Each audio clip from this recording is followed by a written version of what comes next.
আসসালামু আলাইকুম। শুরু করছি পরম করুণা আল্লাহ তাআলার নামে। এটা আমাদের নিজস্ব ফরমালিন মুক্ত সবজি বাগান। এটা সার্বক্ষণিক দেখাশোনার দায়িত্বে আছে আমাদের কৃষি গবেষণাবিদ থেকে প্রশিক্ষণপ্রাপ্ত শ্রীকান্ত। ও সুন্দর করে এটা হচ্ছে বরবটির গাছ। হ্যাঁ, বরবটির গাছগুলো ভালো হয়েছে, বাট এর মধ্যে একটু ভেজাল হয়েছে। সেটা হচ্ছে ও না বুঝে পরিমাণের থেকে বেশি পরিমাণের ভিটামিন এবং কীটনাশক কিছু ঔষধ ব্যবহারের কারণে গাছগুলোর অবস্থা পুষ্টিহীনতায় ভুগতেছে। হ্যাঁ, এর মধ্যে কিছু এই যে এক প্রকারের এক প্রকারের পোকা পোকা লেগে গেছে। এই যে দেখেন পাতাগুলো কিভাবে নষ্ট করতেছে পোকাগুলো। তো আমরা মোটামুটি এর পিছনে এই যে দেখেন গাছকে ধ্বংস করে সামান্য কিছু পোকা, যেগুলা আপনারা বুঝতে পারবেন না, পাতা এবং প্রতিটা ডোগার সাথে তারা এমনভাবে লেগে আছে। তো দেখা যাক আজকে বিকেলবেলা আমরা আবার কীটনাশক প্রয়োগ করব, যার মাধ্যমে এই পোকাগুলো আর থাকবে না। তা আশা করি আপনাদের বাড়ির আশেপাশে যেসব জায়গাগুলো ফাঁকা পড়ে রয়েছে আপনারা এভাবে সুন্দর করে, এটা আমাদের হচ্ছে ক্ষীরা, দেখছেন কত সুন্দরভাবে শ্রীকান্ত এই ক্ষীরার গাছটাকে লালন পালন করছে এবং অনেক ফুল আসছে আপনারা দেখতে পাচ্ছেন। এই যে ক্ষীরা, এটা দেশি এবং ফরমালিন মুক্ত ক্ষীরা। হ্যাঁ, আপনারা ইচ্ছা করলে বাড়ির আশেপাশে যেসব ফাঁকা জায়গাগুলো আছে আপনারা ফরমালিন মুক্ত নিজ উদ্যোগে সুন্দরভাবে এভাবে আপনারা সবজি চাষ করতে পারেন এবং এটা যেরকম স্বাস্থ্যের জন্য উপকার, ঠিক তেমনি অর্থনৈতিকভাবে আপনি অনেক লাভজনক হবেন। এটা আমাদের মরিচের চারা। এই চারাটা আমরা সংগ্রহ করছি কৃষি অধিদপ্তর থেকে। এটা উন্নত মানের হাইব্রিড একটা মরিচ, যার প্রতি গাছে আপনার প্রায় 250 গ্রাম 300 গ্রাম বা 400 গ্রাম পর্যন্ত হতে পারে। এটা খুব উন্নত মানের একটা জাত। এই যে দেখতে পাচ্ছেন কীভাবে গাছ আমাদের ইনশাল্লাহ টিকে গেছে।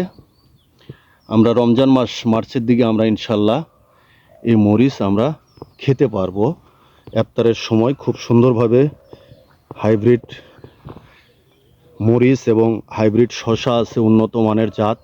দেখছেন পাতাগুলো কীরকম কালার, অনেক সুন্দর। এই জাতের ক্ষীরাটা প্রচুর পরিমাণে ধরে। তা আপনারা নিজ উদ্যোগে এই ধরনের দেশীয় সবজি সুন্দরভাবে বাড়ির আশেপাশে যেসব ফাঁকা জায়গাগুলো আছে আপনারা এইসব জায়গাগুলোতে সুন্দরভাবে এগুলা আপনারা করতে পারেন। আপনাদের স্বাস্থ্যগতভাবেও আপনারা অনেক লাভবান হবেন এবং অর্থনৈতিকভাবে আপনারা অনেক লাভবান হবেন। আমাদের এইটা হচ্ছে, এখানে রাই শাক ছিল, এটা তোলার পরে এখানে আমরা উন্নত মানের কোনো কিছু টমেটো হবে না, বেগুনের চারা লাগাবো। যেটা 12 মাসি যে বেগুনটা হয় আমরা সেই চারাটা এই জায়গাতে লাগাবো। এটা আজকে শ্রীকান্ত এই জায়গাটাকে সুন্দরভাবে লাগানোর উপযোগী করছে। তারপরে এই যে দেখতে পাচ্ছেন এটা হচ্ছে কলমি শাক। এই কলমি শাকটা খুব ভালো মানের একটা কলমি শাক। এটা সারা বছরই সংরক্ষণ করা যায়। আপনারা যে কোনো মৌসুমেই আপনারা যদি সঠিকভাবে খাবার পানি টানি ঠিকমতো প্রয়োগ করতে পারেন তাহলে আপনারা সুন্দরভাবে এই কলমি শাকটা সারা বছরই আপনারা সংরক্ষণে রাখতে পারেন। যেসব জায়গা আপনাদের, এই যে দেখছেন এই যে ক্ষীরার আর এক জাত, এটা তো প্রচুর পরিমাণে ফুল আসছে এবং এই ক্ষীরার একটা প্রজনন ঘটাইতে হয়। ক্ষীরা বা লাউ, মিষ্টি কুমড়া, এটা এই যে দেখতে পাচ্ছেন আপনি সুন্দরভাবে এই যে ডোগাটা আছে, ডোগাটা এখান থেকে কেটে ফেলে দেন। ফেলে দিলে আপনার কি হচ্ছে, এখানে প্রজনন ঘটাই দিচ্ছেন। ঘটানোর কারণে আপনাদের কোনো ফুল নষ্ট হবে না, বাট কোনো ফলও নষ্ট হবে না। আপনারা এভাবে যে কোনো আগাগুলো আপনার এই যে দেখেন একটুকু সামান্য একটু আগাটা ফেলে দিলে এই গাছটাকে আপনার একটা প্রজনন ঘটাই দিলেন। পরবর্তীতে কোনো ফুলও পড়বে না এবং ওখান থেকে প্রচুর পরিমাণের আরও ডোগা, নতুন নতুন ডোগা বের হবে।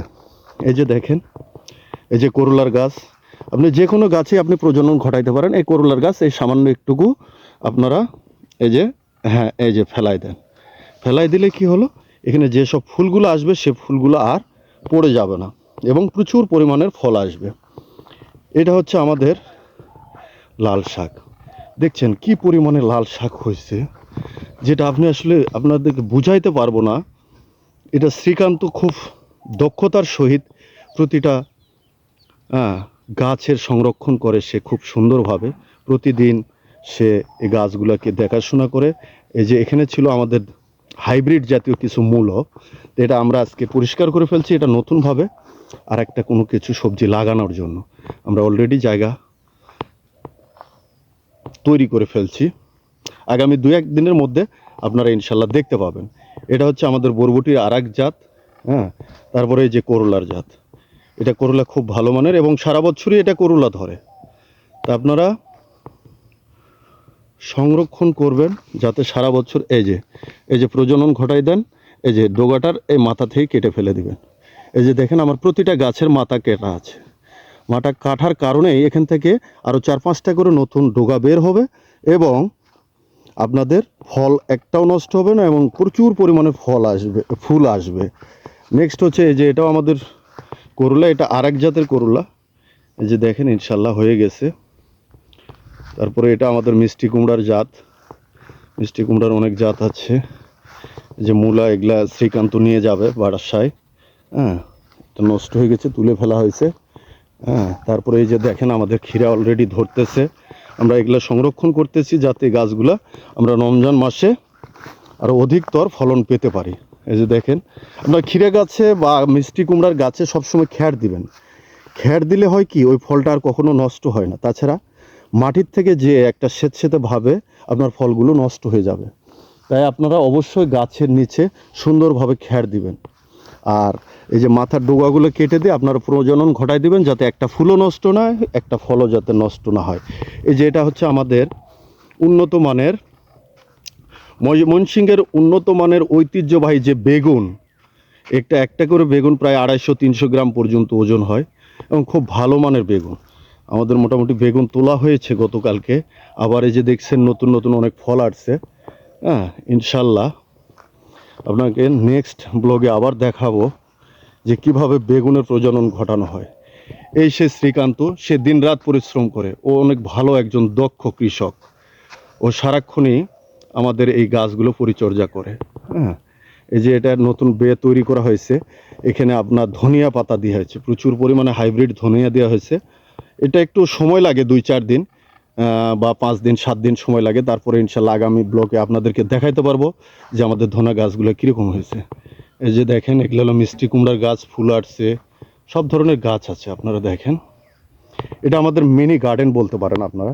এই যে দেখেন টমেটো, এগুলো সব হাইব্রিড টমেটো এবং এটাকে কলম করা হয়েছে আপনার বেগুন গাছের মধ্যে। আপনার হচ্ছে টমেটোর গাছটাকে টেপ করানো হয়েছে।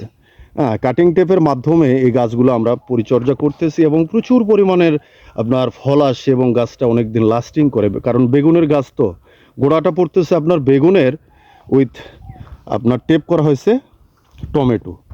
তো সেই ক্ষেত্রে আপনারা দেখতে পাচ্ছেন গাছগুলো কত সুন্দর হয়েছে, মানে অনেক বড় হয়, প্রচুর পরিমাণের ফুল এবং ফল দুটোই আসে।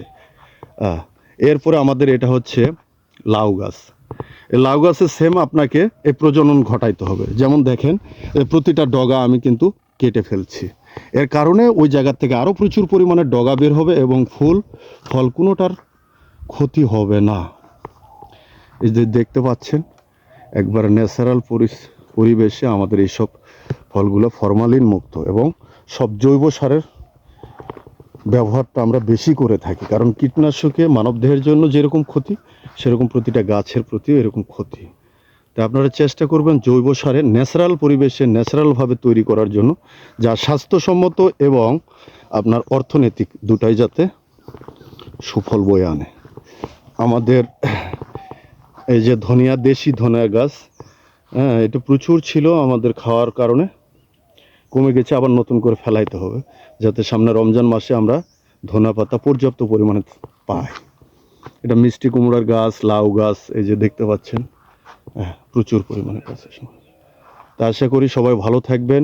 সবাই নিজ বাড়ির যেসব খালি জায়গা পড়ে আছে সেই সব জায়গাতে আপনারা সুন্দরভাবে এরকম সবজি বাগান তৈরি করবেন।